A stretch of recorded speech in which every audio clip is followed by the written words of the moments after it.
திருக்குறளே பிள்ளைகளை மார்க்க கல்வி உடையவர்களாக நல்ல ஒழுக்கம் உடையவர்களாக வளர்க்கின்ற ஒவ்வொரு தந்தையின் ஆன்மாவும் எப்பொழுதும் இறந்து போகாது என்றார்கள் அல்லாஹ்வுடைய தூதர் ஸல்லல்லாஹு அலைஹி வஸல்லம். நபிகள் நாயகத்துடைய வஃபாத்துக்கு பிறகு ஃபாத்திமா ரலியல்லாஹு அன்ஹா அபூபக்கர் சித்திக் ரலியல்லாஹு அன்ஹு அவரிடத்திலே வந்து கேட்டார்கள், என்னுடைய தந்தையுடைய முகமது நபியினுடைய ஒரு சொத்து ரசூல் ஸல்லல்லாஹு அலைஹி வஸல்லம் அவர்கள் ஒரு இடம் வாங்கி போட்டிருந்தாங்க.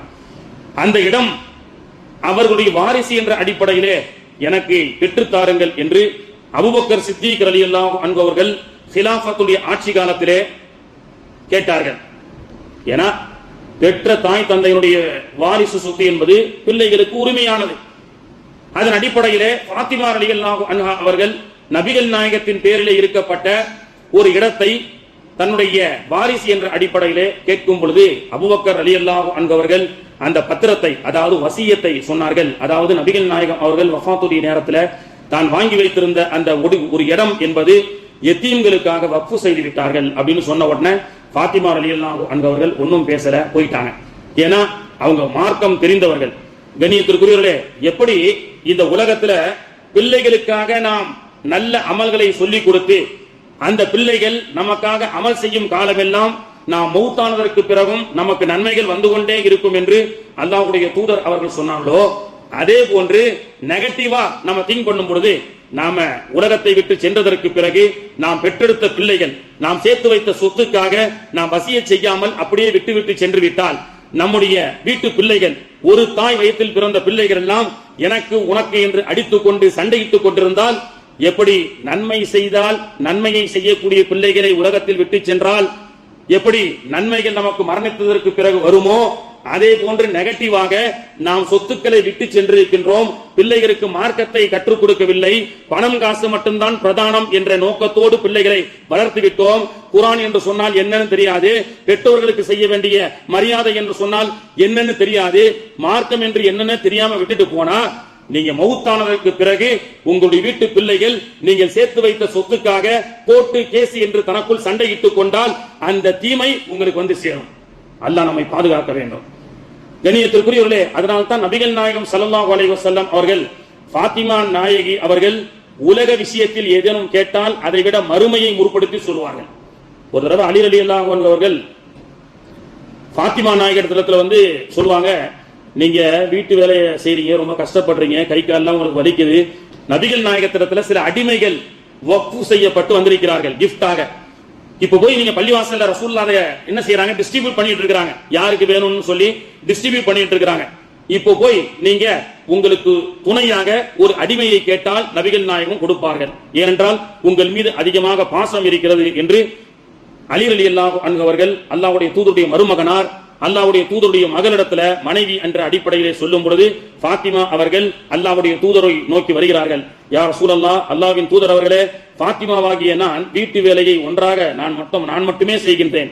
மாவை என்னுடைய கைகளால் அரைத்து என்னுடைய கைகள் எல்லாம் வீங்கி விட்டது. எனக்கு வந்திருக்கக்கூடிய ஒரு அடிமையிலே எனக்கு ஒரு அடிமையை நீங்கள் தந்தால் நன்றாக இருக்கும் என்று சொல்லும் பொழுது அல்லாஹ்வுடைய தூதர் அவர்கள், அதாவது தந்தை என்ற அடிப்படையில் ஒரு பாசத்தின் அடிப்படையில் அல்லாமல் அல்லாஹ்வுடைய தூதர் என்ற அடிப்படையில் மற்ற மக்கள் கேட்பதை போன்ற ஒரு உரிமையோடு ஃபாத்திமா அவர்கள் கேட்கிறார்கள். ஆனாலும் தன் பெற்றெடுத்த பிள்ளைக்கு உலக ஆதாயத்தை விட மறுமையின் ஆதாயம் அவசியம் என்ற அடிப்படையில அல்லாஹ்வுடைய தூதர் அவர்கள் சொன்னார்கள், ஃபாத்திமாவே, நான் தருகிறேன், உங்களுக்கு வேண்டிய அடிமைகளை எடுத்து செல்லலாம், ஆனால் அடிமையை விட உங்களுக்கு ஒரு சிறப்பான ஒரு அமலை கற்றுக் கொடுக்கின்றேன். அந்த துவாவை நீங்கள் அனுதினமும் ஓதினால் உங்களுக்கு யாருடைய உதவியும் தேவைப்படாது. மௌத்தாகிற வரைக்கும் சொந்த காலில் நிக்கணும். யாருடைய உதவியை நாடி வெளிக்கு செல்வதோ பிறருடைய உதவியை நாடி எழுந்திருச்சு முடியாம போக வேண்டிய ஒரு சூழல் இல்லாமல் நீங்கள் வாழணும்னு சொன்னா பல அடிமைகள் உங்களுக்கு கிடைப்பதை விட சில தஸ்பீகளை உங்களுக்கு சொல்லிக் கொடுக்கிறேன். அந்த தஸ்பீகளை தினந்தோறும் நீங்கள் தூங்கும் போது ஓதி ஊதிக்கொண்டால் உங்களுடைய உடல் பிறருடைய தேவையை விட்டும் நீங்கள் உங்களுடைய சுய தேவைகளை நீங்களாக நிறைவேற்றக்கூட முடியும் என்று அல்லாஹ்வுடைய தூதர் அவர்கள் அந்த அடிமையை கொடுப்பதில் எனக்கு எந்த ஒரு ஆப்ஜெக்ஷனும் இல்லை. ஆனால் அந்த அடிமையை விட உங்களுக்கு உதவிகரமாக உடல் வலி இல்லாமல் நோய் இல்லாமல் ஆரோக்கியமாக இருப்பதற்குண்டான ஒரு தஸ்பீஹை சொல்லித் தரட்டுமா என்று கேட்கிறார்கள்.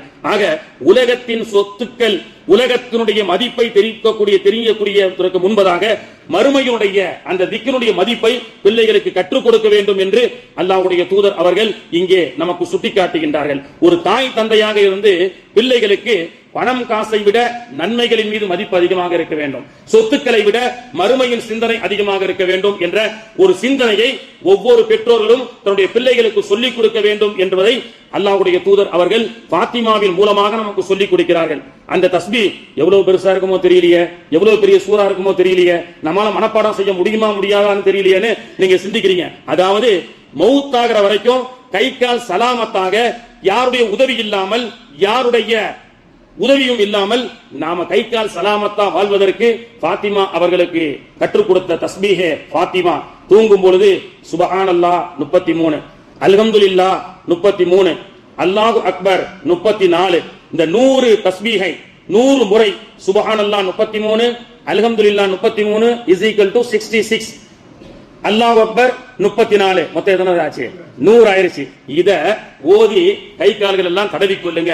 உங்களுக்கு அல்லாஹ் தஆலா பல அடிமைகள் உங்களுக்கு உதவி செய்வதை விட கை கால் வலியை அல்லாஹ் இல்லாமல் சுகமாக ஆக்குவான் என்று உலகத்தினுடைய அடிமையை பெற்றுக் கொள்ள வந்த பாத்திமா அவர்களுக்கு தஸ்பீஹை கற்றுக் கொடுத்து இதைவிட இது சிறந்தது என்ற ஒரு நல்ல ஒழுக்க பயிற்சியை அந்த பிள்ளைகளுக்கு கற்றுக் கொடுத்தார்கள் என்று சொன்னால் கண்ணியத்திற்குரியவர்களே, அதுதான் இஸ்லாமிய மார்க்கத்தை சார்ந்த நமக்கு ஒவ்வொரு பெற்றோர்களுக்கும் அல்லாஹ்வுடைய தூதர் அவர்கள் சொல்லிக் கொடுக்கின்ற நிகழ்ச்சி சகோதரர்களே. அப்படி பிள்ளைகளை நாம் முதலில் நமக்காக நாம் மரணித்ததற்கு பிறகும் அந்த பிள்ளைகள் செய்யக்கூடிய துவா பரக்கத்தை கொண்டு நமக்கு நன்மைகள் வந்து கொண்டே இருக்க வேண்டும் என்று சொன்னால் பிள்ளைகளை நல்ல வழியிலே சாலிஹான முறையிலே வளர்த்து பிள்ளைகளை விட்டு சென்றாலே பல கோடி ரூபாய் இந்த சமூகத்திற்கு வக்ஃபு செய்யப்பட்ட சொத்துக்களுக்கு அது சமமாக இருக்கின்றது. கண்ணியத்திற்குரிய அல்லாஹ்வின் நல்லடியார்களே, சென்ற வாரம் கூட நான் சொன்னேன், பிள்ளைகளை ஒரு லட்சியத்தோடு நாம் உருவாக்க வேண்டும். ஆனால் அல்லாஹ்வுடைய தூதர் அவர்கள் சொன்ன ஹதீஸ் புகாரிலே இடம்பெற்றிருக்கிறது.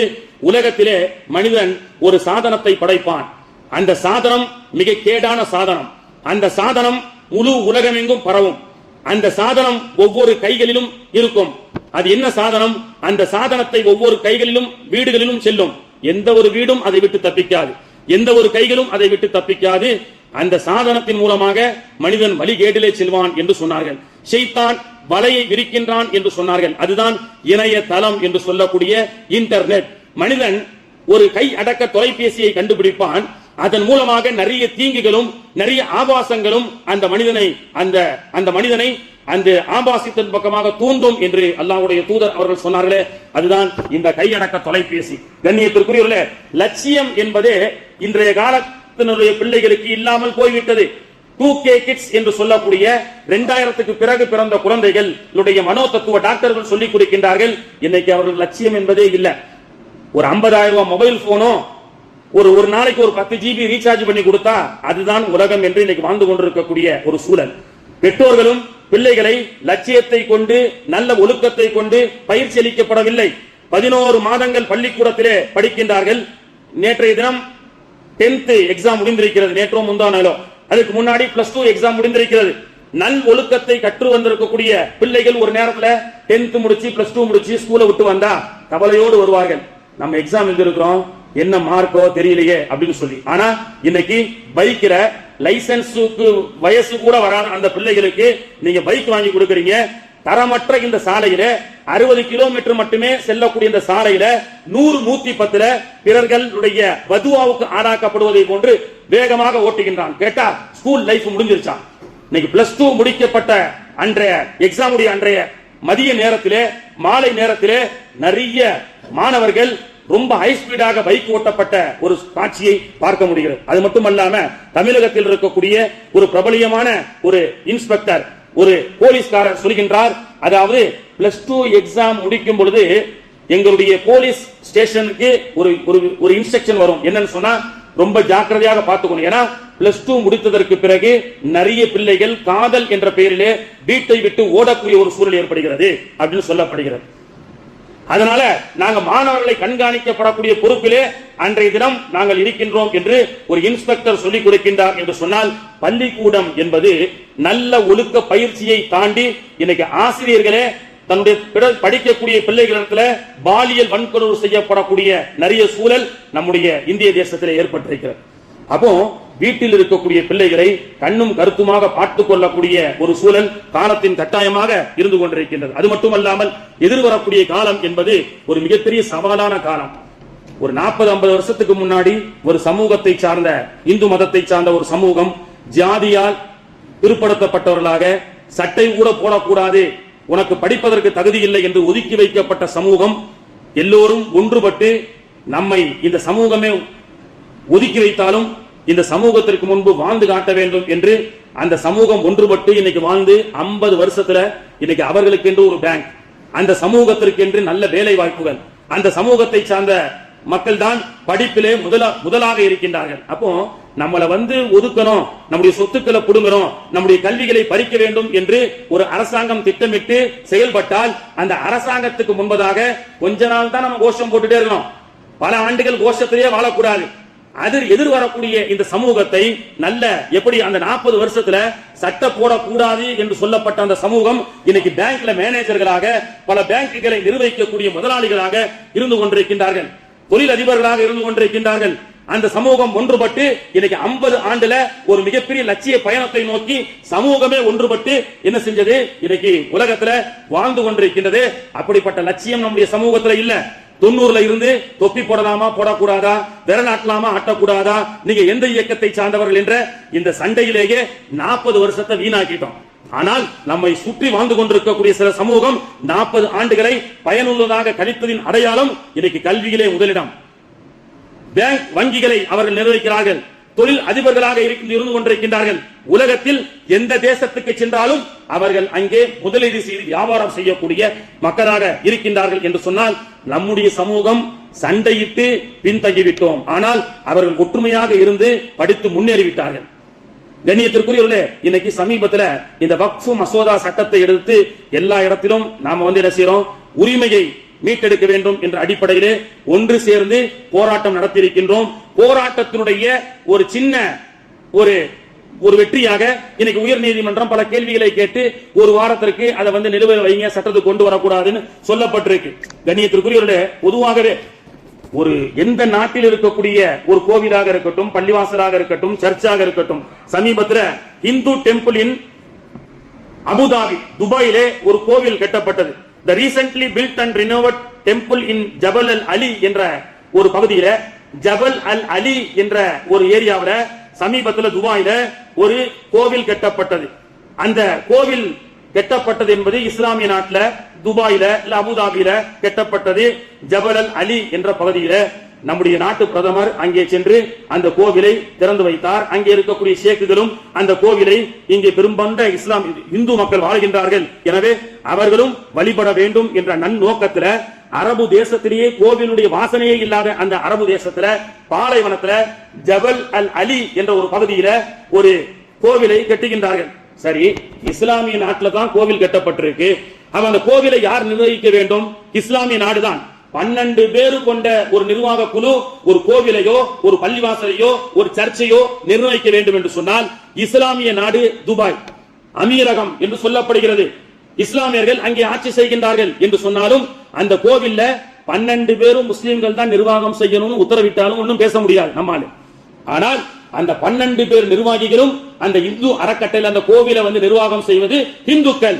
இதுதான் இஸ்லாமியர்களுடைய பெருந்தன்மை. நபிகள் நாயகமும் நமக்கு குர்ஆனும் பிற மத உணர்வுகளை புரிந்து கொண்டு அவர்களுக்கு உண்டான உரிமையை வழங்க வேண்டும் என்று இஸ்லாம் நமக்கு சொல்லிக் கொடுத்து என்ற காரணத்தினால் இஸ்லாமிய நாடாக இருந்தாலும் இஸ்லாமியர்களே ஒரு கோவிலை இந்து மக்களுக்காக அர்ப்பணித்து கட்டி கொடுத்தாலும் அதை சட்டத்திட்டத்தை தெரிந்து நிர்வாகம் செய்யக்கூடியவர்கள் இந்துக்களாக இருக்க வேண்டும் என்று அபுதாபியிலே இருக்கக்கூடிய அந்த கோவிலை கூட is managing by Hindus people அப்படின்னு சொல்றாங்க. அது மட்டுமல்லாம Hindus also manage temple in Islamic countries. இந்துக்கள் மட்டுமே இஸ்லாமிய கண்ட்ரியான பாகிஸ்தான் அண்ட் பங்களாதேஷ், பாகிஸ்தான்ல குருத்துவார் இருக்கு, கோவில்கள் இருக்கு. பங்களாதேஷ் இஸ்லாமிய நாடு, குருத்துவார் இருக்கு, பஞ்சாபிகள் வணங்கக்கூடிய குருத்துவார், கோவில்கள் இருக்கு. சரி, பாகிஸ்தான் நாடுதான் 12 பேரு கொண்ட ஒரு நிர்வாகத்தில் ஒரு கோவில்ல 8 பேர் இஸ்லாமியர்கள் தான் இருக்க வேண்டும் என்று சொன்னால் இந்துக்கள், குறைந்தபட்சம் வாழக்கூடிய இந்துக்களால் ஒன்றும் சொல்ல முடியாது. ஆனால் பாகிஸ்தான் இருக்கக்கூடிய ஒரு கோவிலுடைய நிர்வாகம் கூட 12 பேர் நிர்வகிக்கின்றார்கள், அவர்கள் இந்துக்கள். பங்களாதேஷிலே இருக்கக்கூடிய கோவில்களை நிர்வகிக்கின்றார்கள், பங்களாதேஷ் இஸ்லாமிய நாடுதான். ஆனால் அதை நிர்வகிக்கக்கூடியவர்கள், அறக்கட்டளையில் இருக்கக்கூடியவர்கள் இந்துக்கள். ஏனென்றால் எந்த மதத்தை சார்ந்த வழிபாட்டு தலமோ அந்த வழிபாட்டு தலத்தினுடைய நிர்வாகத்தை அந்த வழிபாட்டு தலத்தை சார்ந்த மக்கள் தான் நிர்வகிக்க வேண்டும் என்று இஸ்லாமிய சட்டம் அவர்களுக்கு தெரிந்த காரணத்தினால் இதனுடைய மதத்தை உணர்ந்து இன்னைக்கு பாகிஸ்தான், பங்களாதேஷ், அபுதாபி போன்ற நாடுகளிலே இன்னைக்கு என்ன செய்யறாங்க, இந்துக்களுடைய உரிமையை தெரிந்து கொண்டு அதிலே தலையிடுவதில்லை. ஆனால் இன்னைக்கு பன்முகம் கொண்ட நாடு, எல்லா ஜாதி மத பேதம் இல்லை, அரசாங்கத்திற்கு மதம் இல்லை என்று சொல்லக்கூடிய இந்த நாட்டில் மட்டும்தான் இஸ்லாமியருடைய வக்ஃபு சொத்தை அபகரிப்பதற்காக நாங்கள் இந்துக்களும் அதற்குள் நுழைவோம் என்று கலெக்டருக்கு அதிகாரத்தை கொடுத்து முஸ்லிம் அல்லாதவர்கள் இந்த நிர்வாகத்தில் திணிப்பதற்கு பார்த்துக் கொண்டிருக்கின்றார்கள். கண்ணியத்திற்குரியவர்களே, சமீபத்தில் அதற்குண்டான நாம் நிறைய போராட்டங்களை கையில் எடுத்தோம். அல்லாஹ்வுடைய கிருபையில இன்னைக்கு உச்சநீதிமன்றம், உயர்நீதிமன்றம் பல கேள்விகளை கொடுத்திருக்கிறது என்று சொன்னாலும் அதனால் நாம் ஆஃப் ஆகிவிடக் கூடாது. தொடர்ந்து நம்முடைய போராட்டத்தை செய்து கொண்டே இருக்க வேண்டும், அந்த இடத்தை மீட்டு எடுக்க வேண்டும். ஒரு நிர்வாகம் சொன்னா எப்படி தெரியுமா? இன்னைக்கு பாருங்க, 52,400 சில்லற பேருடைய ஹஜ்ஜி இன்னைக்கு 10,000 குறைக்கப்பட்டு 42,500 ஹாஜிகளுடைய ஹஜ்ஜி கனவு கனவாகவே இருக்கக்கூடிய ஒரு சூழல். 42,500 ஹாஜிகள் இந்த ஆண்டு பிரைவேட்ல, தனியார்ல டிராவல்ஸ் மூலமாக செல்லக்கூடிய ஹாஜிகள் இன்னைக்கு மினாவில இடம் ஒதுக்கப்படாமல் இன்னைக்கு இந்த ஒன்றிய அரசுடைய கவனக்குறைவால், சிறுபான்மையினால் ஏற்படுத்தப்பட்ட அந்த அதிகாரிகளுடைய கவனக்குறைவால் இன்னைக்கு சவுதி அரசாங்கம் 42,500 ஹாஜிகளை வர முடியாமல், பர்மிட் இல்லாமல் ஆக்கிவிட்டது என்று சொன்னால் கண்ணியத்திற்குரியவர்களே, அல்லாஹ் தஆலா அந்த ஹாஜிகள் ரொம்ப ஏங்கிக் கொண்டிருக்கின்றார்கள். அந்த ஹாஜிகளுடைய கனவை அல்லாஹ் என்ன செய்யும், விரைவில் நிறைவேற்றி எல்லா ஹாஜிகளும் ஹஜ்ஜி செய்யக்கூடிய ஒரு பாக்கியத்தை அல்லாஹ் தஆலா தர வேண்டும். அது ஒரு மிகப்பெரிய ஏமாற்றம். வாழ்வினுடைய ஒரு கடமை ஹஜ்ஜினுடைய கடமை. காசை கட்டிட்டு சொந்த பந்தத்தில் எல்லாம் சொல்லிட்டு போக முடியலை என்று சொல்லப்படக்கூடிய ஒரு சூழல் இருக்கின்றது. ரொம்ப மன வருத்தமாக இருக்கக்கூடிய ஒரு சூழலாக இருந்து கொண்டிருக்கின்றது. கண்ணியத்திற்குரியவர்களே, அதனால தான் இன்னைக்கு சவுதி அரசாங்கத்தை எடுத்துக்கிடுங்க. ஜித்தா, தமாம், மக்கா, மதினா அல்லாம சவுதி அரசாங்கத்திற்கு பேர் என்ன தெரியுமா? மம்லகத்துல் அரபியத்தி சவுதியா, கிங்டம் ஆஃப் சவுதி அரேபியா. மம்லகத்தில் அரபியத்தி சவுதியா, கிங்டம் ஆஃப் சவுதி அரேபியா என்பது ஜித்தா, ரியாதுக்கு பொருந்தும். ஆனால் மக்கா மதினாவுக்கு பொருந்தாது. மக்கா மதினா மம்லகத்துல் அரபியத்தி சவுதியா இல்ல, கிங்டம் ஆஃப் சவுதி அரேபியா இல்ல, சவுதி அரசாங்கத்தால் நிர்வாகம் செய்யப்படக்கூடியது அல்ல மக்கா மதினா. மக்கா மதினாவுடைய நிர்வாகத்தை பத்தி சவுதி அரசாங்கம் சொல்லக்கூடியது என்ன? ஹாதிமுல் ஹரமைனி ஷரீஃபைன், மக்காவும் மதினாவும் பணிவிடை செய்யக்கூடிய பணியாளர்கள் அப்படின்னு தான் சொல்லுவாங்க. The kingdom of Saudi Arabia அரசாட்சி என்பது மக்கா மதினாவுக்கு பொருந்தாது. மக்கா மதினாவை பொறுத்த வரைக்கும் சவுதி அரசாங்கம் kingdom of Saudi Arabia, kingdom of Mecca மதினான்னு சொல்ல முடியாது. ஹாதிமுல் ஹரமைனி ஷரீஃபைன், ஹரமைனுடைய சர்வெண்ட்டுகள், வேலையாட்கள் அப்படின்னு தான் சொல்லுவாங்க. சல்மான் கூட ஹரமுடைய அரசர் அல்ல. ஹரமுடைய அரசர் யார்? அல்லாஹ். ஹரம் என்பது உலக மக்கள் அனைவருக்கும் சொந்தமானது. ஆனால் இந்த ஹரமுடைய நிர்வாகம் ஹாதிமுல் ஹரமைனி ஷரீஃபைன் என்று பெயரை மட்டும் வைத்து, மக்கா மதினாவுடைய சர்வெண்ட் தான் நாங்க, மக்கா மதினாவை ஆளக்கூடிய அரசர்கள் அல்ல என்று பெயர் அளவில் மட்டும் சொல்லிக்கொண்டு அதை இன்னைக்கு லாபகர நோக்கமாக, பதவியின் நோக்கமாக கொண்டு இன்னைக்கு என்ன செய்யப்படுகிறது? உம்ராக்கள், ஹஜ்ஜிகள் எல்லாம் லாப நோக்கத்தை கொண்டு செயல்பட ஆரம்பித்து விட்டது. என்னைக்கு காசு பணத்துடைய மதிப்பு அதிகமாகி விட்டதோ ஹாஜிகளுடைய ஹிதுமத் என்பது செத்து விட்டது. அதனால்தான் மனசாட்சியே இல்லாம 42,000 ஹாஜிகளுடைய ஏமாற்றத்தை கண்டுகொள்ளாமல் என்ன செய்திருக்கிறது இந்த சவுதி அரசாங்கம்? இன்னைக்கு பதவி மோகத்தினால், இன்னைக்கு காசு ஆசையால், காசு இவனை விட அவன் அதிகமா தரான்னு சொல்லி இன்னைக்கு அவன் ஒதுக்கிட்டான். அதுல இன்னொரு காரணம் என்ன? இந்திய காசுடைய மதிப்பு அதி பாதாளத்தில் சென்று